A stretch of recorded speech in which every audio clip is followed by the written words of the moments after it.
gênero terror é extremamente prolífico e possui inúmeras maneiras de mostrar o insólito e passar sensações de temor, ojeriza e até mesmo deslumbramentos controversos.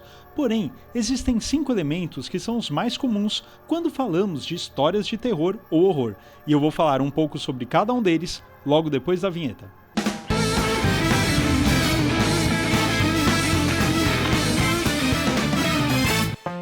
Bom, antes de perdermos a cabeça e a lucidez falando dos elementos do terror, eu já vou pedir por aquele seu like, pois isso ajuda e muito o nosso canal a crescer e ganhar mais relevância nesse algoritmo que é o verdadeiro monstro dessa parada toda. E claro, caso ainda não seja inscrito ou inscrita no canal, aproveita e já se inscreva e ative o sininho para receber uma notificação toda vez que um vídeo novo for ao ar. Então, bora desgraçar a cabeça!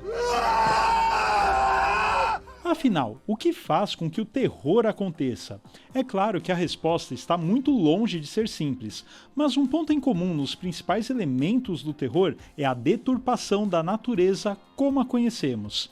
Então, esses elementos, de uma forma ou de outra, quebram um conjunto de regras em que nós humanos estamos inseridos. Essa quebra, essa adulteração da natureza comum pode ter inúmeras origens, desde um comportamento muito extremo do ser humano, como o caso de um serial killer, ou até mesmo fenômenos sobrenaturais, que já por definição são coisas que estão aquém da natureza como a conhecemos. Dentro desse conceito de natureza deturpada, temos 5 elementos que são os mais comuns. O primeiro elemento que vou destacar aqui é o elemento da fusão.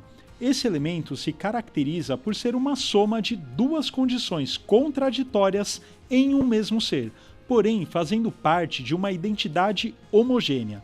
Ou seja, essas 2 condições convivem e se manifestam ao mesmo tempo. O exemplo mais didático de como esse elemento aparece são histórias com zumbis, que são criaturas vivas e mortas ao mesmo tempo. Então, temos aqui as 2 condições contraditórias, a condição vivo e a condição morto acontecendo simultaneamente.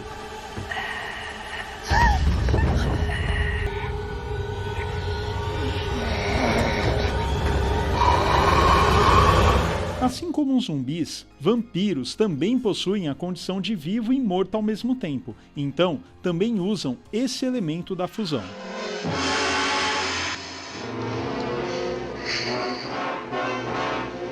Mas temos outros exemplos interessantes nas ficções científicas de terror, como é o caso de A Mosca, do David Cronenberg, em que o protagonista é homem e mosca ao mesmo tempo.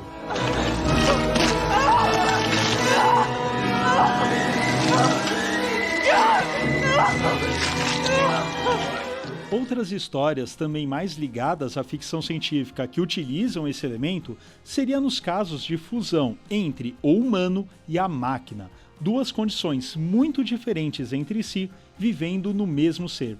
Às vezes essa fusão é benéfica e que, mesmo causando assim certa estranheza ou desconforto, ela não se enquadra no terror, mas claro que existem obras que utilizam essa fusão de maneira medonha e disforme, como é o caso do filme japonês Tetsuo.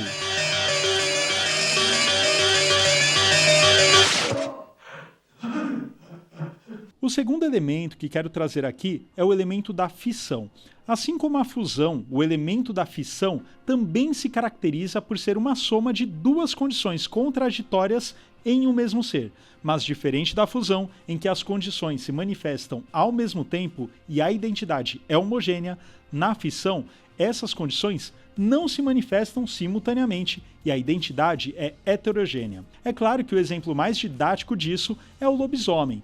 Aqui temos a condição humano e lobo coexistindo em um mesmo ser, porém em momentos distintos. Durante o dia temos o ser humano e nas noites de lua cheia é manifestada a identidade lobo.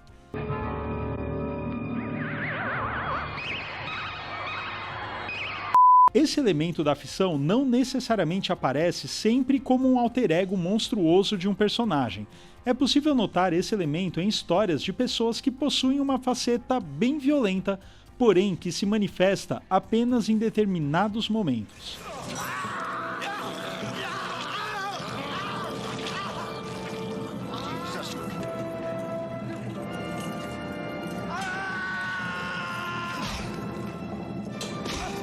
Esse elemento da ficção não é usado apenas em histórias de terror. Muitas vezes ele é usado em dramas para aumentar a potência de algum personagem, como o caso do nosso querido Walter White, vulgo Heisenberg.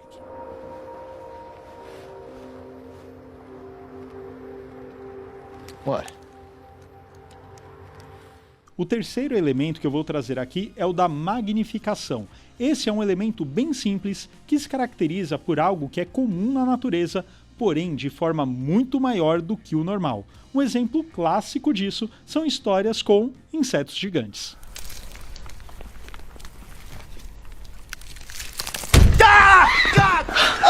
Se isso dá aflição, se liga só no quarto elemento, que é o da massificação.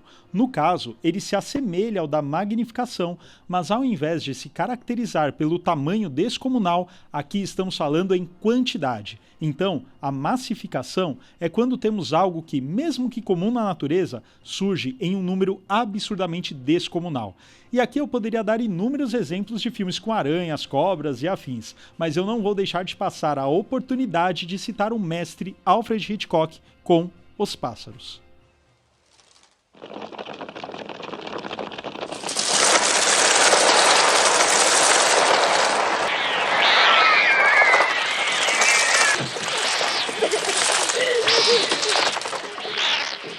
Bom, para finalizar, o último elemento que eu trago aqui é o chamado metonímia.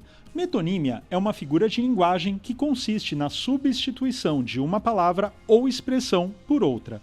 Por exemplo, para a gente não fugir do tema terror, eu posso dizer assim que hoje eu tô a fim de ler um Stephen King. Bom, é claro que eu não vou ler a pessoa Stephen King, eu vou ler um livro escrito por ele. Mas no caso, eu utilizei a metonímia substituindo o livro pelo nome do próprio autor. Ou seja, é utilizar um elemento fora de seu contexto habitual para lhe dar outro significado. Ok, mas chega aí de professor Pasquale aqui. Como isso acontece nas histórias de terror? Bom, isso acontece quando o terror não é passado necessariamente pelo personagem em si, mas sim por outros elementos que o rodeiam, e no caso, esses elementos são considerados fóbicos ou repulsivos, ou seja, é uma substituição de simbolismo ou significado. Um exemplo muito interessante é uma belíssima cena onírica do filme Nosferatu, do Werner Herzog, em que a presença do vampiro faz com que os ratos dominem a cidade.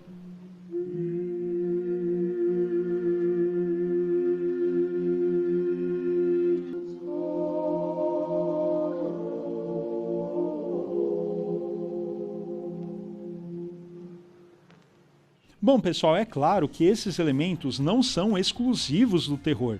Muitos outros gêneros também se utilizam deles para melhor contar suas histórias. Mas aqui eu quis trazer como esses elementos utilizam uma violação da natureza como a conhecemos para dar potência e propósito para suas histórias. E é óbvio que não são os únicos elementos que o gênero terror trabalha. Mas se você quiser que nós desbravemos mais sobre este gênero fascinante do terror, faz o seguinte, deixa aí o seu comentário com aquilo que você gostaria que abordássemos em futuros vídeos. Combinado? Muito obrigado por você que assistiu esse vídeo até aqui. Lembrando novamente daquele like maroto aí, isso ajuda muito a gente aqui no YouTube, tá bom? Ajuda muito o canal do Formiga Elétrica a crescer. E claro, inscreva-se no canal caso ainda não seja inscrito ou inscrita. E lembrando também que o Formiga Elétrica tem uma campanha de financiamento coletivo e recorrente no Apoia-se. Para isso, basta ir em apoia.se/Formiga Elétrica e lá você pode contribuir com quanto quiser, o quanto você puder, para que o projeto Formiga Elétrica cresça e se expanda aí na podosfera. Beleza, pessoal? É isso, um abraço elétrico para vocês e até a próxima.